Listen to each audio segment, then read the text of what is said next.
Ajepkako. No. Jebo. Me tu Ajepkako. No. Me tu Ajepkako. Jebo.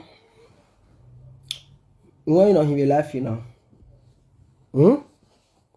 A life, man, you gotta respect him. Or my what deserve respect him. Or a life, man. But the money they the respect, you got me respecting it. Don't hear it take baby. Or my man, I big baby one. When me, we gag baby number one. Be 2 nível go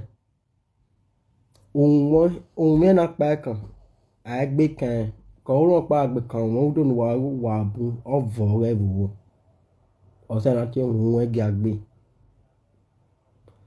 wa mi esa gana sun na re wo ni laja no cause wo sie okwisa gana re mo me o te gugwa o but abi je mo no man ni ya bi mi no bi gbina ni bi ya bi yeke without ya bi rewa yana la ya do gbina me what am taye boy na gbe owo ta ti na kido zenu enunu me e do zenu nu me bi agbona do we e ma ta do gele ya sunu a but e do ya ta Ajebo we platform we when I dey magin una do kan una do fugbon una la barana dey dynamic na ni ene when on you a life na e we ya fe mi amebe eni se we aye ever since e brosa kere won ye first person no ka call me the live video when he say we are ina te wite su aye no give ni saga je e do ge e gomoda me no be respect e kesi willes no respect wa Ajebo e gomoda me iwe call e live video leja ona be gun wegun we ni say we are after the video on a team as a goson in hine consider ga gomogon or mairi when you are gonna get go me melangelo or be me on a gun when you say we are where we me emma and menu talo emma on my mini way here they do ateme we dead gbe o igido awe joka we maybe that's why now we give the ya teme we Ajebo we video me we say we are in a video ugbo ba gbon be mi ame ni say we are o ma mi ni we gi de ba pe do teme we do bupono de do tawi so are in free o devil ni na ta video why don't he be laughing now Ajebo we agree we ya saga maybe Facebook mi agbon to go me we ko na le se ni ayi ina yoko ya yin si go mo order o bomari se egbeme o egbeme tiyan isu seyan o egbeme gi mo wa ri mo de o yan gi mo ko wo wa we ma mi ni gido ya saga me we do the family we on a family na wa fi pegi we o boss yan in I put a start who don't Starboy a Facebook ekan e so why as would emi even why as guy me mo te wekia mo te do ti se lo gbe bibie e wo wekia when I te opo gba be onu we live video we be odo e no wekia o ma si a no biomo no che ayeyeje o where is for the otogwe keko wa ani pa ka o me ya saga na Ajepkako ima oni vete wa Ajepkako ni na wa lawo nu Ajebo ma me i robio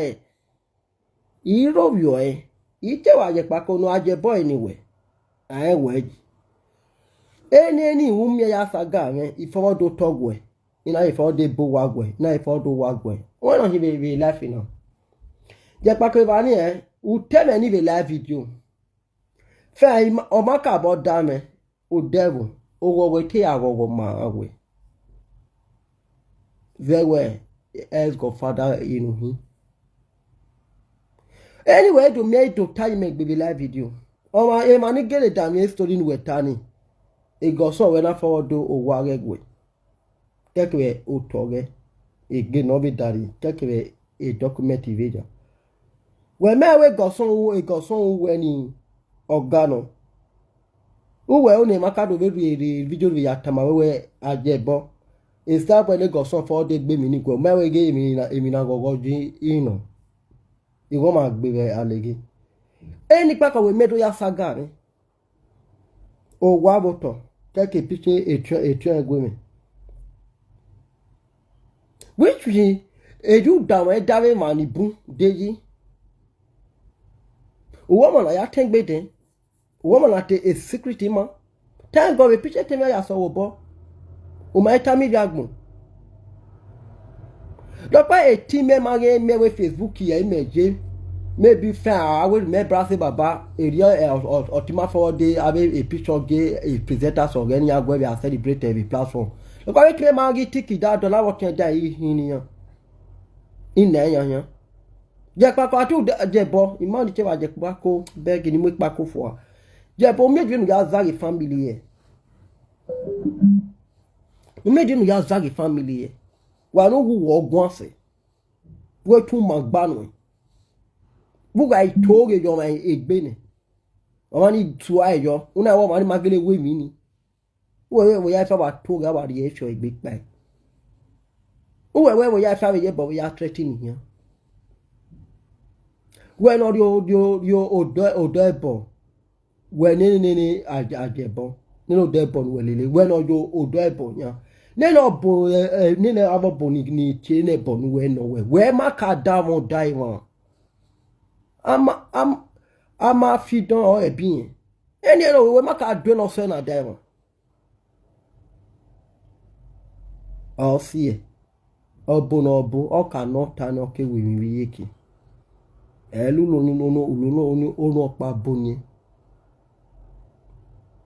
Japan just tell you, I just try to just tell you, anything like my way, I don't know if you every time I can wait. That is number one issue. Only Kawaroni be free. Ariana ya Fiari.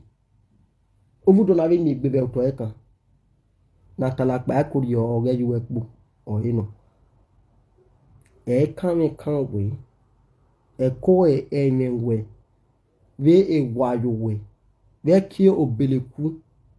Why any way as the egg of father is sort of bully mevo. A kill while you were cured way. A coe a die, it can way, it can cow it da. Ya tell a lady have a customer will be. My way by my egg bow to anything at all, where we only to bow. O do ni pa kan jeme yo fo ni me we o do ni pa kan jeme no fo so e kom we me we are you do I me ju we na we private taxi minister boy e me here so an bo no yeah boy it shock you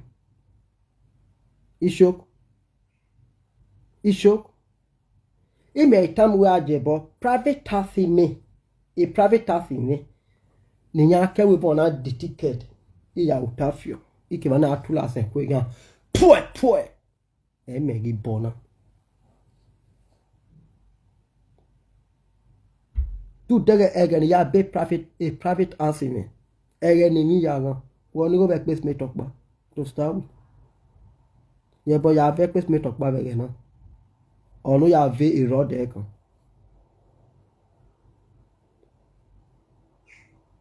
o why mo wana che private taxi ni be bona ogi mena e o toni 20 oji e 50 by 100 ba jawu e ba e bo wa ye 50 by 100 ahian ri that motor ya amu motor ye ife aya mu motor yo vio e ba e be o wa ye 50 by 100 ahian ri that motor awe di ye keme e ti motor e te me reverse camera agi beni we ge na Ajebo. One one ibona oga a 5 bedroom wa wari you are start with a private issue as we no and otoni lele no 100 by 100 at this fair dodgy lie omegeni ya mamu wa yo Ajebo oga a 5 bedroom no omi wana boye lekini egboni mi abomu yewa cause ego na yari utoni or who what wana boyo Atiku one Ajebo. If I mean a big private taxi imagine. Where whatever. All choke you weber. Y'all did now. Where I tell here. Ke no mama wo. Ke na wo. Ke na maya si we o. Ke na maya che we o. Atale le dado gegbe wa. We ke tale ji megbe na. O mai dimi ni me uji we ni megi we. Everybody may not be wa met to say. If you not the Baba Salokwa, we did a different corner.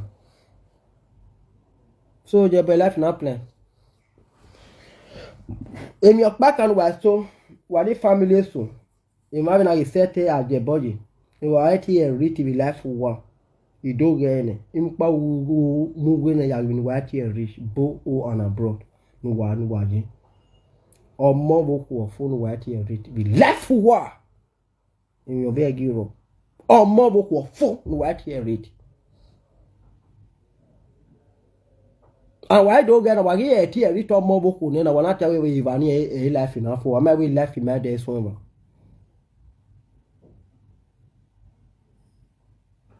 Because need to feel like boo work papa. One family so nilebo or more book where white here read. In your bag Europe. If any talent do low wise will be what if a family so. Nino kuna iya do wa ya talo here. Iya ipasu wai. Iya fi the mog bua.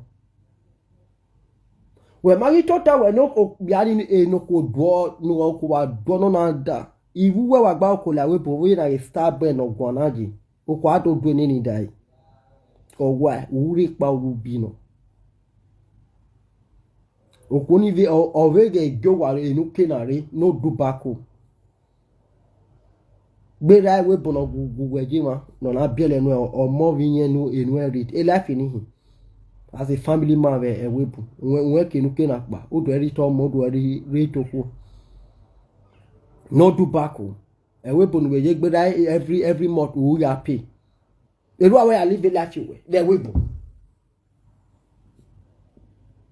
Na ipi on we ugbozun dan we do pa ya gbon re e mo wo ko iyan re ewebu ai doge wo me edubako we in Nigeria ewebu ni beje wo me edubako gbera omo we family we oko enweri wa mu weji e be wa we da cemetery iyan wa so ano o me family no do se o fo iyan we se ko why so wa ma plan is ewebu. If I don't have a minute to me, but now we are una munya riwa. Yes. Go why? Oh, when we give a woman cooking a lardy everywhere. Why so man on it? Why so now the mentality of the fourth street and the depression? Why I invested your more, I invested your whole. Well, not be an odd one. Also, about you ever the lack of my work on all your dovey. Investment to where I anyway, vetting no honey, or donny not getting all lawyer, no, all lawyer, we care. A webo, no, my way, family where our rest. To the way, one it be so one more think you see. One more plan. Oh, what if you walk, bruh? While I was one, do me a young wagmo. Wa ma sike no fiwa o ma wa enwe wa ma sike yo wa na ya sika abi man izu ani ko to agwale a platform na me 1000 viewers na me 2000 viewers here e no popular wa we eneni ado te me ni metana ni ado tale ma wa we eneni do mwe na ju no atale ma wa Ame wana na maso ive webo. Wa enegbo wata. Ame wana na so ive webo na. E black iwugwa. O gwali wuna nya. Weno ne chefi o ya gwali mana wuna. Che kolisa o gejeba. Wa ma plan isi. Ajepkako unado ati manane Ajepkako presenters. Ajepkako presenters. Chimai. Agime no ye no wa we. Any ya first any na more we de kedwadi. Cause who we tiloma, who or daritoma, who buloma. I when I be ni ya for keke no way. Well, more ade webu. Wo we yoko ya hinsigo mother. Where wo na be gba ogo omo. Wo ma no bi alajan. O di sugar di mangi da fese o di junu. Dege ebo nu di be nu ya gwe wi edogun. Yana mu gboto yo we I don't know. Dege nu wa so ya me won. Dege nu wa ya en me egbe we bo we me ne to wa me. Egbe we bo e ko we me ne. Ni me ko dege make plan je ewu me. Nye ko di ekpo me nye ko ya otafie ogwa. Ni sene na we boy nu wa so wa wu wa e wa na wa e so Ajepkako time na wa so awu e wa awu loji. So wa so na ogu ye ewere nu wa awu yo. Ko kika bo da me. Wa na ima pa ne gbo wa fwa. Uju wa fwa nebu. No ri obi. Ori obi maka ke na tin ke na mojo yiwe ewu obo moto yi. Gwana no moto. No, you see the of Edo State in Nigeria. Need la webu. Odo fiebo time itamu wana.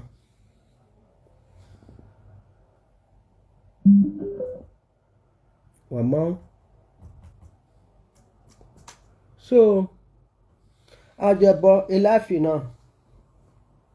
Agbo bo no pe no won. Eto won so amu mi de. Ajepkako na so amu mi de. Ime itama we na. Owe ni do ro vie manu.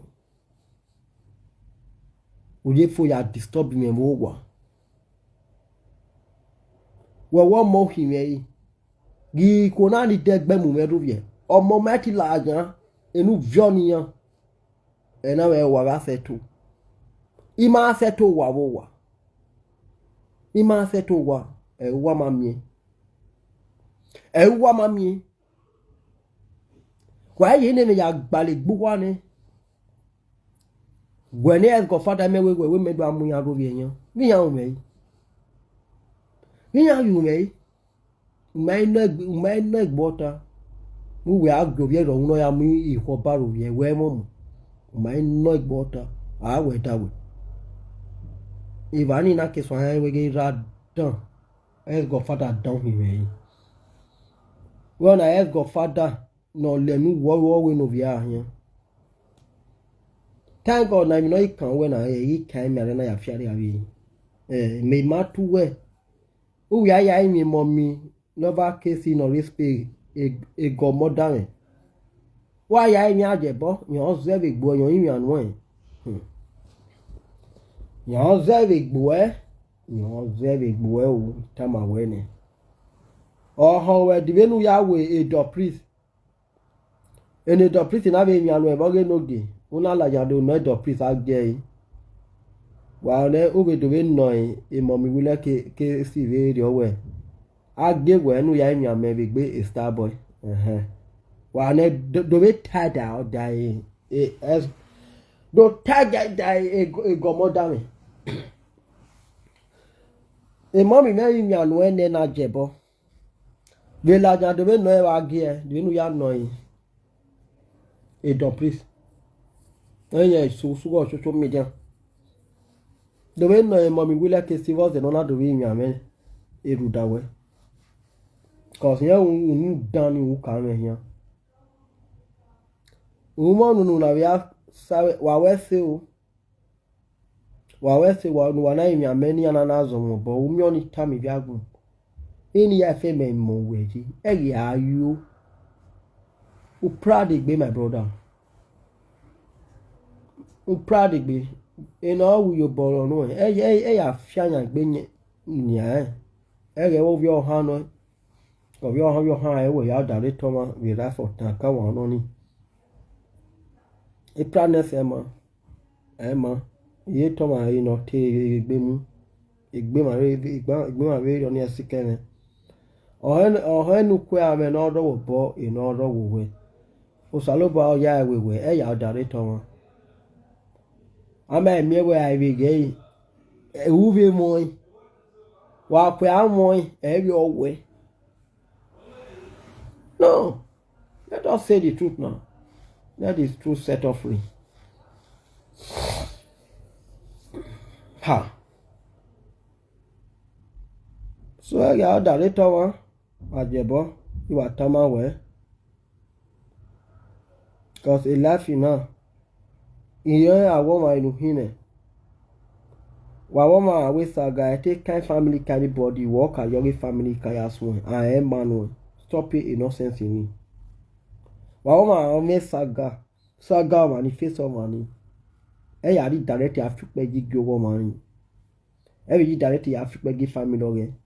Because ẹ̀yàn sì jọ wìgbé ẹ̀yàn àbí tọ̀wá ní nọ́dọ̀ gún ẹ̀gbọ́n ọ̀sẹ̀ family ní àwọn asú ẹ̀bùn ọ̀yàn ẹ̀yà wọ́n ti yàn ní yàn gbẹ̀n yẹ state ẹni máa ìyàn máa mẹ́yàn ẹ̀ta mẹ́ni ní wẹ́gẹ́ ọ̀nà ẹ̀rí ọ̀tí yàn ẹ̀nà ọ̀nì gbìlọ̀ ọ̀hún yàn ọ̀tí yàn wọ́n náà yà mú picture rẹ̀ yà mú fi Facebook wọ́n yàn ẹ̀nẹ́gbẹ̀ ọ̀hún rí a picture mà nínú yà mí a picture ẹ̀ ọ̀gẹ̀dẹ̀ nínú yà mú fi Facebook. I picture my no or in Facebook.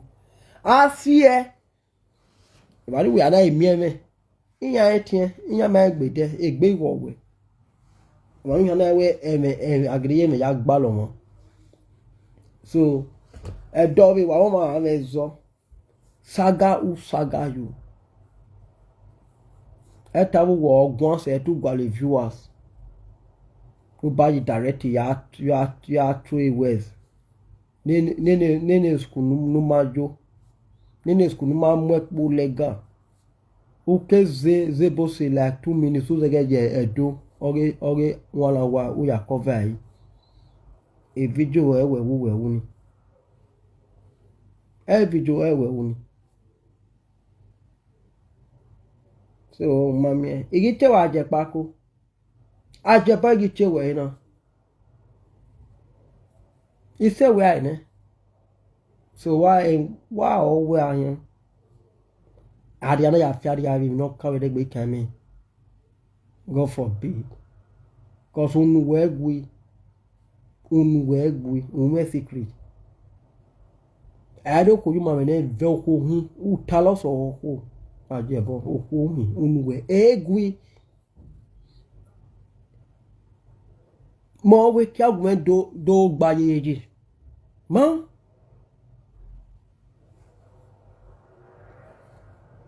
ọ̀sẹ̀dọ̀ òbó wa gùn mẹ́ ọ̀fọ́dọ̀ wa gùn mẹ́ ọ̀fọ́dọ̀ picture train gùn mẹ́ ọ̀nà ìsàgán wẹ̀ mí ẹ̀dọ̀ tájì mẹ́gbẹ́ a presenter ṣe fídíò náà yà fi hàn ọ̀nà 20 years kọ̀ mí ìyá ẹ̀dọ̀ tí wẹ́wẹ́ jẹ́ bọ́lá rẹ̀ inú yà sàgá ẹ̀ gọ̀sán wẹ̀ ọ̀sẹ̀dọ̀ òwò àgùn ọ̀sẹ̀dọ̀ picture ètò ẹ̀gùn ọ̀sẹ̀dọ̀ òtọ́gùn jẹ́bọ̀ ìtẹ́rí saga wẹ̀ ọ̀tánuwé tabu nùsẹ̀fì èèmánì glé ìrẹ́dọ̀ ìyá àgìdì tó ta ní àtìkẹ́ ìyá wẹ́gẹ́ ìhun mẹ́ma gbọ̀n yá ta wọ́n ìkàn wá nà má fọwọ́ dìgbò ẹ̀ ka òtọ̀ lọ fọwọ́ dìgbò ẹ̀ ka document mi ya fẹ́ lọ fọwọ́ dìgbò ọgọ́ tọ̀ rẹ̀ wọ́n ìkàn ẹ̀dọ̀ ká ìsaga nà àsaga yìí ń nẹ́gbọ̀ọ́ta why are you so heavy somebody jẹ̀bọ́dù náà jọ̀lọ̀ sí ọmọ ó dùn náà jọ̀lọ̀ sí ọmọ uga me ni wa sewe ma ni sewe you will like to rubbish and break them down for noticing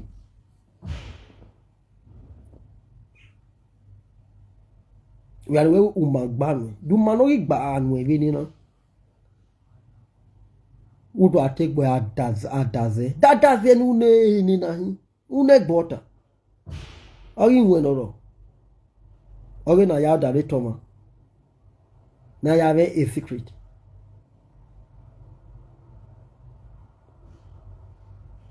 The land document in we for the way. I think that you go near Benjiva. Now you have the 100 by 100. To we give your cano. To we give your cano. Again, I had again on ya going go even we both 2 years away when. So I came and toss it. I came and toss Ajebo. I came and toss it. My tama winner. And only is pretty Kaisi. Kaisi. I came and toss it, mom. And what larger one well boy the camera with way. Oh, a tio way. We are talikin vie. Talikin mavie. Dunya saga. That one way, big bag bride, don't be stupid. One large and live video, one moon will it boah. Moonwek mama well agent. The ya tally rubbish. Ya la haraya. We have Vienna egbeni. Umu adesi to me to ya tally no when my own one where you equal so big. You could well yaki where man. I'll send one I'll go soon. I'm a feed or a being. Okay, I get a kid where can have it become money. Come on, babe. Usaka way? No. Yeah, but Saka way is too much. No. Saka will be my brother. No.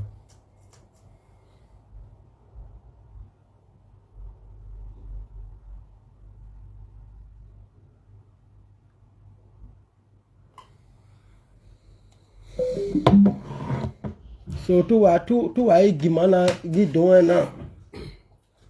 Wana ni wache egbuwa anywhere.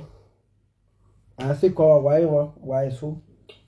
Even one na ga jebo wa you know na akpo ma ro pa ero we.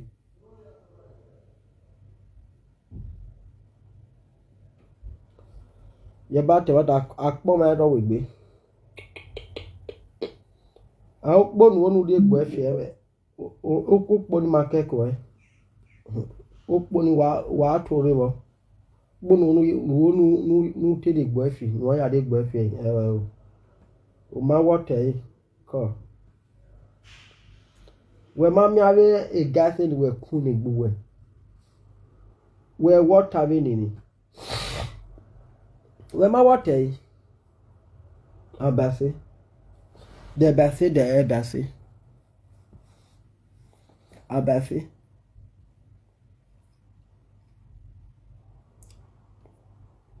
so we are mommy will a kesi a gomo down no this penny no be bow so what like live video why are mommy what we see Ronaldo yin anwe enizo wobo atiko